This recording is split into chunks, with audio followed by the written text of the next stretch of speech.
ఎన్నాళ్ళ నుంచో వెయిట్ చేస్తున్నట్టుగా చంద్రబాబు నాయుడికి నరేంద్ర మోడీ అపాయింట్మెంట్ ఇవ్వటమే కాదు, అమిత్ షా మీటింగ్ పెట్టడమే కాదు, జేపీ నడ్డా ముందుకు తీసుకువెళ్ళడమే కాదు, పొత్తు అనేది ఖరారైపోయింది.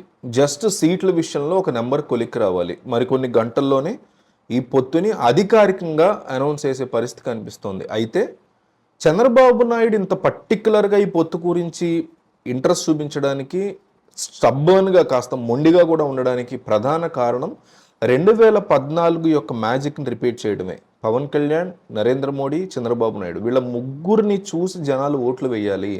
ఆంధ్రప్రదేశ్ యొక్క భవిష్యత్తు, అభివృద్ధి కేంద్రం ప్రభుత్వంతో సయోధ్యలో సఖ్యతగా ఉంటేనే వెళ్ళగలుగుతుంది. పొత్తులో భాగంగా ఎన్డీఏ ప్రభుత్వాన్ని ఏపీలో ఫామ్ చేయగలిగితేనే కేంద్రం పట్టించుకుంటుంది ఏపీ గురించి అనే ఫీలర్స్ని ప్రజల్లోకి తీసుకువెళ్ళి గతంలో జరిగిన మ్యాజిక్ని, అప్పట్లో ఉన్నటువంటి మోడీ గాలి ఏదైతే ఉందో 2014లో దాన్ని ఉపయోగించుకుని చంద్రబాబు 2023లో కూడా మోడీ గాలి ఉండబోతుంది అంటున్నారు. అయోధ్య రామ మందిరం కావచ్చు, అనేక కారణాల వల్ల మళ్ళీ మోడీ గాలి వీచే పరిస్థితులు కనిపిస్తున్న నేపథ్యంలో ఆ గాలిని మళ్ళీ తన వైపు ఉపయోగించుకోవాలనే ఉద్దేశంలో ఉన్న చంద్రబాబు ఈరోజు చాలా స్ట్రాంగ్గా ఢిల్లీలో మంత్రాలు జరుపుతున్నారు. కొన్ని గంటల్లోనే పొత్తు అనేది అధికారికంగా ప్రకటించబోయేటువంటి పరిస్థితి కనిపిస్తుంది. అయితే ఈ మొత్తం వ్యవహారంలో హైలైట్ ఏంటి? నరేంద్ర మోడీ యొక్క వేవ్ని తనకి ఉపయోగపడేలా చేసుకోవడం చంద్రబాబు నాయుడు. మోడీ యొక్క ఇంట్రెస్ట్ ఏంటి? ఏపీలో ఎన్డీఏకి కొన్ని ఎంపీ సీట్లు తెప్పించుకోవడం. టీడీపీకి వచ్చినా, బీజేపీకి వచ్చినా, జనసేనకు వచ్చినా ఎన్డీఏ ఖాతాలో పడతాయి అవి. సో ఎన్డీఏని 400 సీట్ల మార్కు దాటించాలన్న టార్గెట్లో ఉన్నారు నరేంద్ర మోడీ. ఆయన హయాంలో జరిగింది అదని చూపించుకోవాలి. ఎందుకంటే గతంలో ఇందిరాగాంధీకే వచ్చాయి అట్లా 370 400 వచ్చాయి. సో అట్లా ఈసారి కూడా రావాలి. అది తన హయాంలో జరిగిందని చరిత్ర చెప్పుకోవాలి. మనం ఎట్లా చెప్పుకుంటున్నాం ఇందిరాగాంధీ గురించి అప్పట్లో వచ్చింది అని.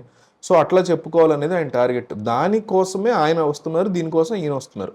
సో ఇట్లాంటి సిచ్యువేషన్స్లో ఆసక్తికర పరిణామం ఏంటంటే మోడీని తెర మీద చూపించాలి అనేది చంద్రబాబు నాయుడు ప్రధాన ఉద్దేశం. మోడీని ఏపీ జనాలు చూపించాలి. చూపిస్తూ చంద్రబాబు నాయుడు పట్ల సానుకూలంగా ఉన్నామని ఆయనతోనే ప్రకటన చేయించాలి. పొత్తు ఉంది అనే ప్రకటనని మోడీ నోట్లోంచి తెప్పించాలి అనే దృఢ నిశ్చయంతో చంద్రబాబు నాయుడు ఉన్నట్టుగా తెలుస్తుంది. జేపీ నడ్డానో, పవన్ కళ్యాణ్, లేకపోతే అమిత్ షానో వీళ్ళెవరూ కాదు.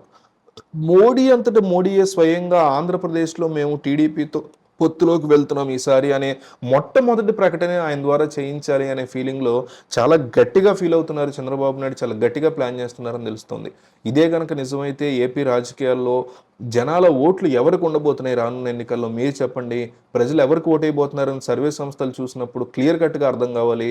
ఓట్ ఫర్ జగన్ లేదా ఓట్ ఫర్ చంద్రబాబు అని ప్రజల ఓట్లు ఎవరికి ఉండబోతున్నాయో కామెంట్లో చెప్పండి.